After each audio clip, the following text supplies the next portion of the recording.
Hey, thanks for making it to Veterans Info Tap. I'm glad you made it. I wanted to talk about the absolute best time to file your claim. There is one best time. We're going to dive into this. Please hit the thumbs up, subscribe, share with a friend, all that good stuff. I really appreciate it. Every thumbs up, every minute watched really does help the channel expand its reach, and it takes all of us to do that, right? Thumbs up, let the video run. Those are the two things that really do help. I really do appreciate it. If you want to support in other ways, consider being a member.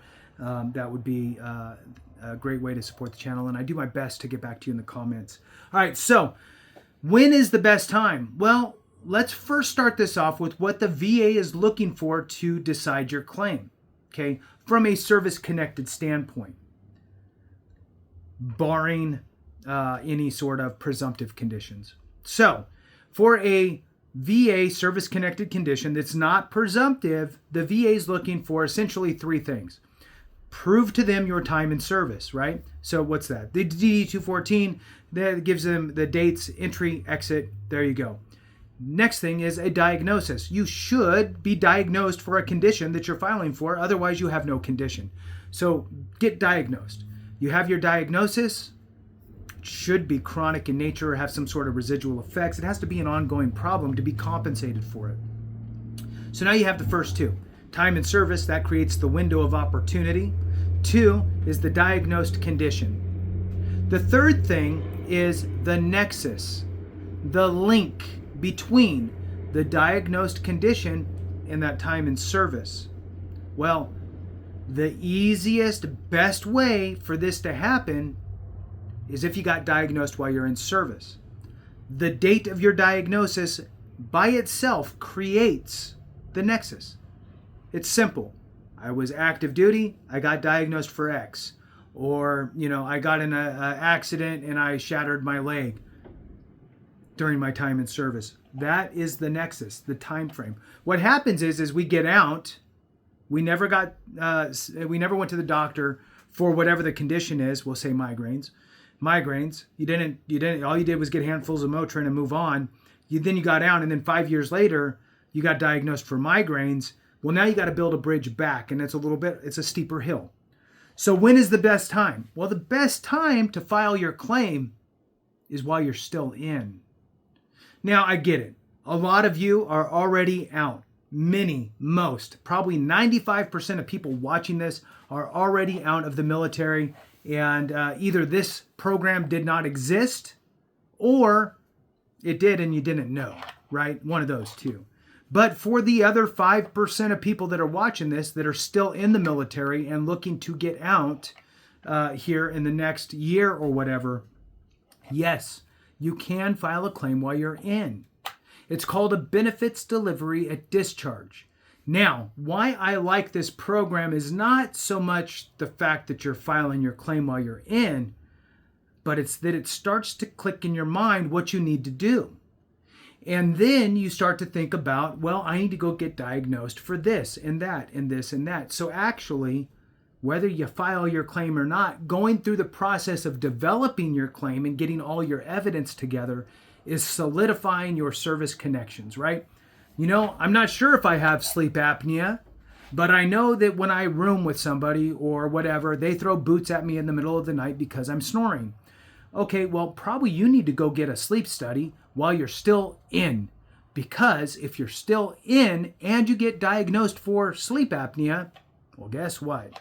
You will be service connected for sleep apnea. So what my suggestion is, and I'll go through what a benefits delivery at discharge looks like, but you're going to want to sit there and really do a self-assessment, head to toe, inside and out, and really, oh yeah, that one time when I was running the PFT and I twisted my ankle, it's never quite been the same. Or every time I do push-ups now, ever since I had that hard fall on that hike we were doing, I had like 80 pounds on my back and I fell and I landed on my wrist funny. Every time I do push-ups, that wrist kind of bothers me. Whatever your situation is, start annotating that stuff while you're still in. And now you have that list to work from, kind of like a master list. You're going to want to go not go to your medic or corpsman. Go to a doctor and get that looked at and diagnosed. that's what you need to do. Get it in writing, get it in your file, get that memorialized, if you will. So how does a benefits delivery at discharge work? Essentially, it's a window of opportunity while you're still in. So what we're looking at is you can actually file a claim while you're still in a window between 90 days prior to discharge and 180 days. So in that kind of 3 to 6 month window.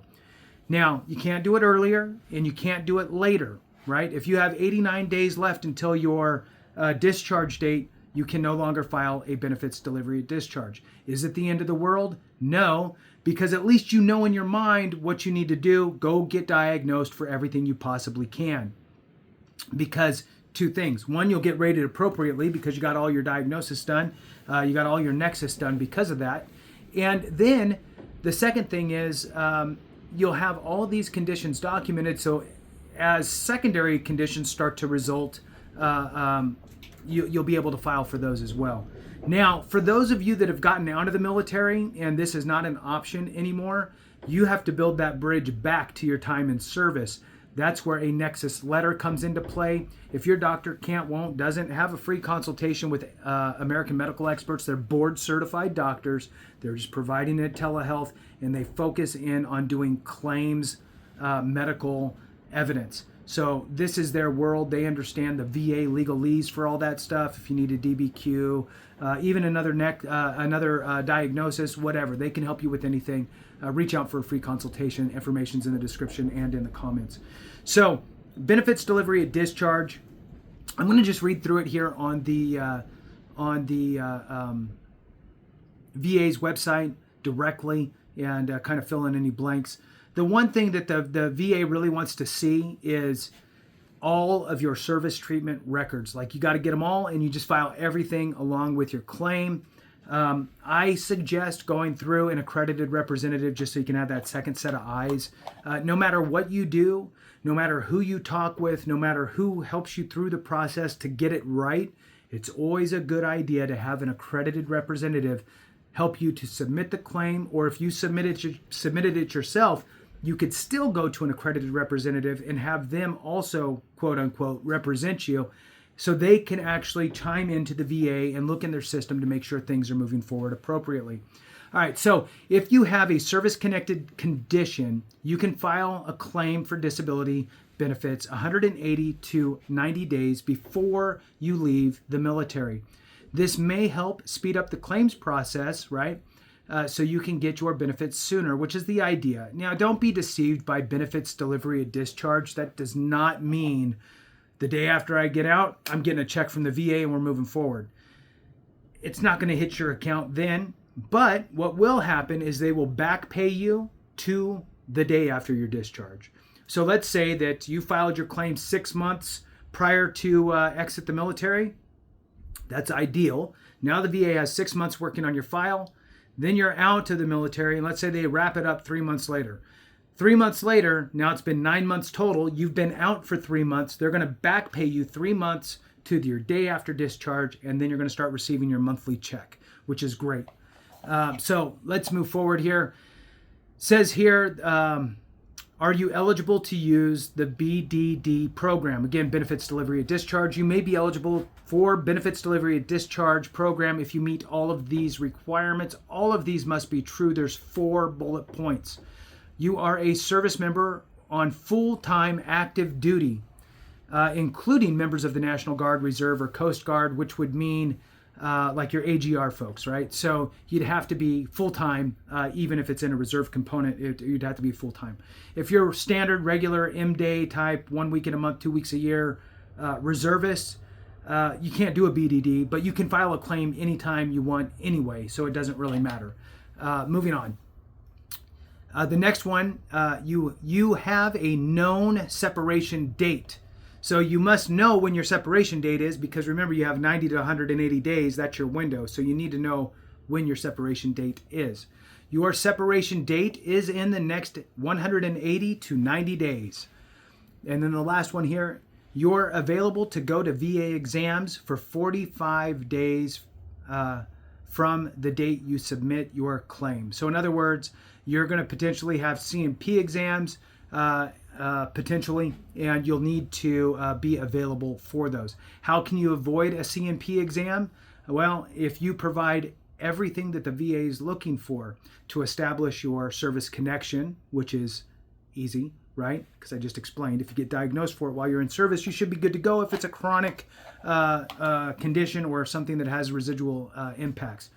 Next thing would be really outlining the severity of the condition as it relates to the VA's rating schedule for that condition.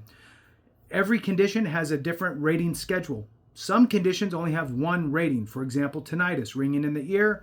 Currently, here we are in April of 2025, tinnitus, 10%. There's no 20 or 30, it's 10. Then you have something like migraines. Well, are you a 10, a 30, a 50? Or maybe you have a mental health condition, okay? Is it, are you 30? Are you 10? Are you 70? Are you 100? Are you 50? Where do you fall on this schedule? So you need to supply the VA all of the information that they need to give you the appropriate rating as compared to the rating schedule. How can you do that? Well, one, you can really read through the schedule of ratings and work with your doctor to have them outline all of that. Ideally, you would have them put, for whatever your condition is, if there is a public-facing DBQ, Disability Questionnaire, VA form, you can have them complete that. That would be the ideal situation, have your doctor just kind of pull in that data directly from the schedule of ratings. If your doctor can't, won't, or doesn't understand how to do it with the VA legalese wrapped in there, again, utilize AME. They're in the comments here and in the description. Free consultation. They can do that. They're board certified doctors. All right, moving on. There's a notation here. It says, when you file your claim, you'll need to provide a copy of your service treatment records for your current period of service. They don't mean some of it. They mean all of it. All of your service treatment records. You'll need to provide a separation health assessment form. Okay, so you can also download this separation form yourself if you'd like. I'm going to pull up the form number here. I hope it's a little small. Let me see if I can find it. All right, so trying to get to the end of this form for you. There we go. Well, I don't even see the form number. There it is, way over on the other side. So this form number is for the self-assessment form that you can complete. You can print out yourself, and it is form number 2025, or well, that's when it's updated. So well, that's not even the form number. Anyway, Separation Health Assessment, SHA, Disability Benefits Questionnaire, Part A, Service Member Identification and Self-Assessment. I'll try to drop a link in the description for you if you've hung on this long. But again, this is important. Separation Health Assessment. You'll want to make sure that you do complete that as well. So with that, one of the great things about this program, again, in my opinion, is that it opens up your eyes to filing for VA disability compensation, what you need to start gathering, and it starts getting you down that path. All right, now, even if you're outside of the window of opportunity, right, the 90 to 180 days, what if you have less than 90 days left on active duty? You cannot file a pre-discharge claim, a BDD claim, or add more medical conditions to your initial pre-discharge claim, but you can still begin the process of filling out your claim before discharge. So it's not the end of the world, right? You can always, the most important thing, in my opinion, is you document your conditions while you're in. That's the most important thing. Obviously, filing the claim as early as you can is great. Here's another question that's not on here. What if you filed your BDD claim 6 months prior to discharge, and then 3 months later you develop another condition, whatever it is, right? You fell, you hurt yourself, you tweaked your leg, you jacked up your back, you did something funky, whatever it is, or migraines just started happening out of the blue, 3 months later. You're still on active duty, and you should still absolutely go get diagnosed for that, because you will be able to file that as a claim later. All right. Here we go. Are there any other reasons I can't use the BDD program? You cannot use the benefits delivery at discharge program if your claim requires special handling. This is true even if you're a full-time active duty with more than 90 days of service left. Let me read through this here real quick. I'm just moving this screen around. Got my rooster crowing in the background. Jeez. All right. So let's see.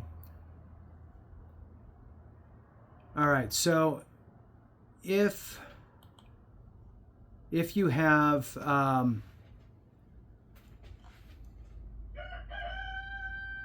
right, you cannot use the BDD program if any of these are true.